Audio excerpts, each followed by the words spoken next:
Oi gente, tudo bom? Eu vim compartilhar com vocês uma palavra que tem estado no meu coração um tempinho já. E tá lá em Isaías 43, que fala assim: uma voz clama no deserto, preparem o caminho para o Senhor, façam no deserto um caminho reto para o nosso Deus. Engraçado que toda vez que eu li essa passagem, eu li assim: uma voz clama no deserto, preparem o caminho para o Senhor.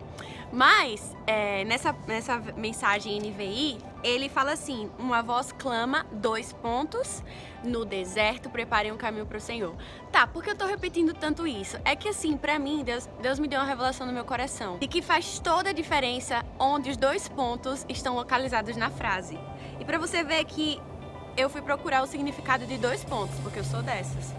E os 2 pontos significam que uma frase não está encerrada. Quando a gente coloca os 2 pontos, significa que a gente vai anunciar uma citação, ou um esclarecimento, ou uma síntese. A gente não precisa botar a letra maiúscula depois dos 2 pontos, porque significa continuação.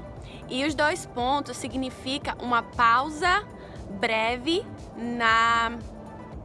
Cadê? Uma pausa breve na linguagem oral.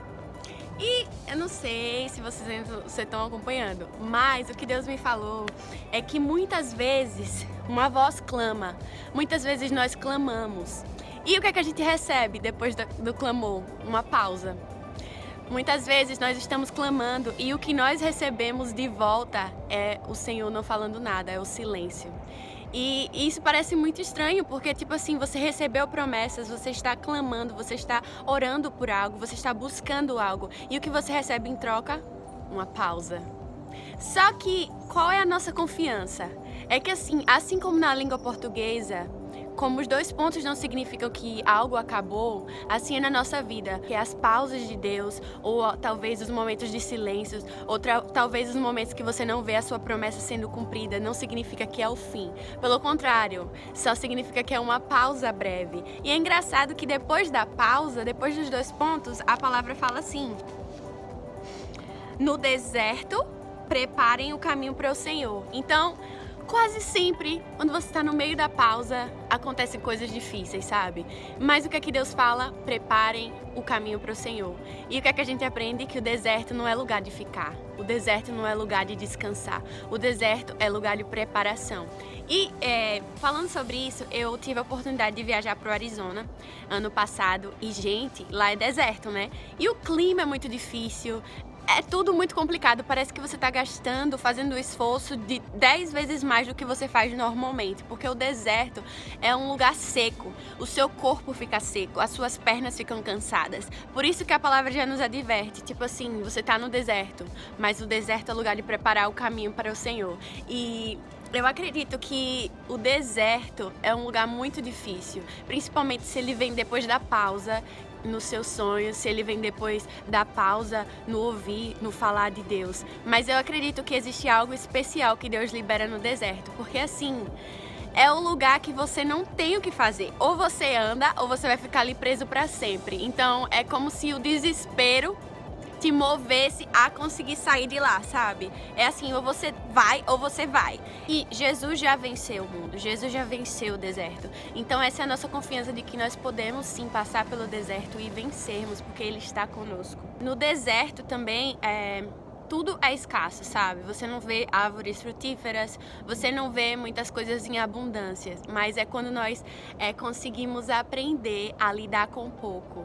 E o deserto nos ensina que enquanto nós não pararmos de supervalorizar o que nós não temos, nós vamos começar a sonhar com as coisas que não são pra gente. Como as pessoas falam que no deserto você tem muita miragem, né? Você tem muito alucinação. Então o deserto também nos ensina para olhar para as coisas que são reais, a olhar para as coisas que realmente estão à nossa frente, não as coisas que estão muito distantes, sabe? Enquanto você não parar e valorizar aquilo que você tem, você não vai conseguir sair do deserto, porque o deserto vai lhe apresentar coisas que não são reais e você vai ficar preso àquilo no lugar de seguir o caminho que você tem. No versículo 11 de Isaías 40, Deus fala assim: como pastor, ele cuida do seu rebanho. Com o braço, ajunta os cordeiros e os carrega no colo. Conduz com cuidado as ovelhas que amamentam as suas crias. E no meio do deserto, existe um cuidado sobrenatural de Deus sobre as nossas vidas. E quando nós pensamos que a gente não vai dar conta, quando nós pensamos que a gente acabou, sabe? Deus nos carrega no colo. E essa é uma bênção que existe no deserto, porque você está vulnerável ao cuidado de Deus, sabe? Você entende quem você é e de quem você precisa para vencer. Então, eu só queria reforçar assim nos nossos corações de que o deserto não é linha de chegada, o deserto é linha de preparação. É momento de saber a quem você pertence. Se você está no deserto, não acabou.